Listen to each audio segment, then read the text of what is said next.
আছে না এমন কিছু খাবারের আইটেম যেগুলো আপনার মনে হবে খুবই কম সময়ের মধ্যে ঝটপট করে বানিয়ে খাওয়া যায়, সেরকমই একটা খাবার হলো আজকের এই পুডিংটা। একদম গ্লসি একটা ক্যারামেল এগ পুডিং, খুবই সহজ, খুবই ইজি, তেমন কোনো জিনিসই দরকার পড়ে না এটা বানানোর জন্য। মাত্র 3টা আইটেম এটা বানানোর জন্য দরকার হয়। সো গ্লসি ক্যারামেল এগ পুডিংটা বানানোর জন্য আমি এখানে 4টা ডিম নিয়ে নিয়েছি, তার সাথে লবণ, গুঁড়ো দুধ, চিনি রেখে দিয়েছি, আর তার সাথে 250 গ্রামেরও একটু বেশি আমি ঠান্ডা জল নিয়ে নিয়েছি।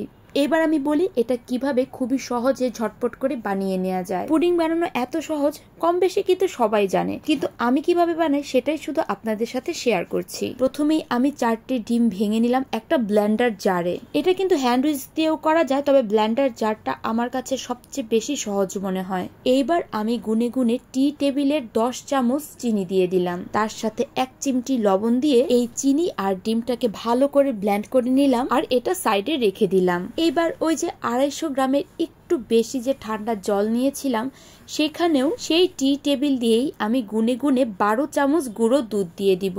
এটা কিন্তু গরুর দুধ দিয়েও করা যায়, তবে সেক্ষেত্রে দুধটাকে ভালো করে জাল করে ঘন করে নিতে হবে। তো যাই হোক, ঠান্ডা জলের মধ্যে গুঁড়ো দুধটাকে আমি ভালো করে মিশিয়ে নিব, যাতে দুধের ভিতরে কোনো ধরনের লাম্পস না থাকে বা দানা দানা ভাবটা না থাকে। আমি আপনাদেরকে বোঝানোর সুবিধার্থে কাপের মধ্যে জল নিয়েছিলাম। যেহেতু কাপের মধ্যে গুঁড়ো দুধটা ভালো করে মিক্স করা যাচ্ছে না, তাই আমি একটা গামলার মধ্যে বা বলের মধ্যে নিয়ে নিলাম। এইবার এটাকে ভালো করে মিক্স করতে থাকি। আর আমাকে এবার বলে ফেলুন তো আমার এই ভিডিওটা কারা কোন জায়গা থেকে দেখছেন, আর ময়মনসিংহ থেকে কারা দেখছেন তারা কিন্তু অবশ্যই আমাকে কমেন্ট বক্সে জানাবেন। জলের সাথে গুঁড়ো দুধটা ভালো করে মিক্স করে নেয়ার পর চিনি আর ডিমটা যে ভালো করে ব্লেন্ড করে রেখেছিলাম সেটা এই গুঁড়ো দুধের মধ্যে, মানে গোলানো দুধের মধ্যে ঢেলে দিলাম, আর এই সবগুলোই ভালো করে মিক্স করে নিলাম। এইবার আমি যে বাটিটাতে বা যে পাত্রটাতে পুডিং বানাবো সেই পাত্রটাতে গুনে গুনে আমি 4 চামচ চিনি দিয়ে দিলাম।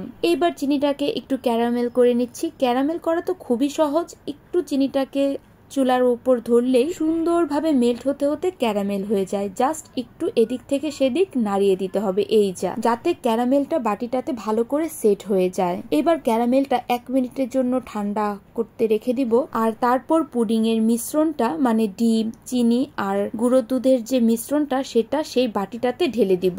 এবার এই পুডিংটা রান্না করার জন্য আমি একটা প্রেসার কুকার নিয়ে নিয়েছি, তার ভেতরে অল্প পরিমাণে জল দিয়ে দিয়েছি, যাতে বাটিটা, মানে পুডিং যে বানাবো সেই বাটিটা সেই জলের মধ্যে অল্প একটু ডুবে থাকে। এবার পুডিং এর বাটিটা একটা ঢাকনা লাগিয়ে দিলাম। ও বলে রাখা ভালো, এমন একটা বাটি নিতে হবে যেটাতে ঢাকনা আছে বা ঢাকা যায়। এবার আমি প্রেসার কুকারের ঢাকনাটা লক করে দিলাম। ঠিক 4টা সিটি দিলেই কিন্তু এই পুডিংটা একদম রেডি হয়ে যাবে। জাস্ট ঠান্ডা করে বের করে ফেলবেন। আমার পুডিংটা কিন্তু অনেকটাই গরম ছিল, এই গরম গরম পুডিংটাই আমি আপনাদেরকে ঢেলে দেখাচ্ছি। খুবই গরম ছিল বলে আমি ভালো করে খুলতেও পারছি না, কিন্তু খুবই সুন্দর একটা কালার এসেছে এই পুডিং এর।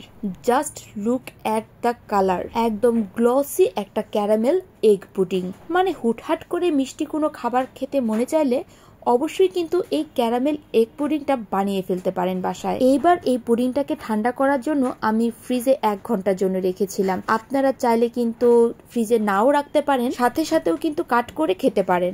এত সফট, এত স্মুথ একটা পুডিং হয়েছে। আমি যখন কাটছি তখনই কিন্তু দেখতে পাচ্ছেন যে খুবই সফট একটা ক্যারামেল এগ পুডিং হয়েছে। আমি একটু প্লেটটা শেক করে দেখাচ্ছিলাম যে পুডিংটা কি পরিমাণে সফট হয়েছে। এবার শুধু খাওয়ার পালা। পুডিং এর একটা স্লাইস প্লেটে নিলাম, আর তার সাথে পুডিং এর কিছুটা ক্যারামেলও নিয়ে নিলাম। এইবার পুডিংটা যখন মুখে দিলাম, জাস্ট মোমের মতো সফটলি মিলিয়ে গিয়েছে।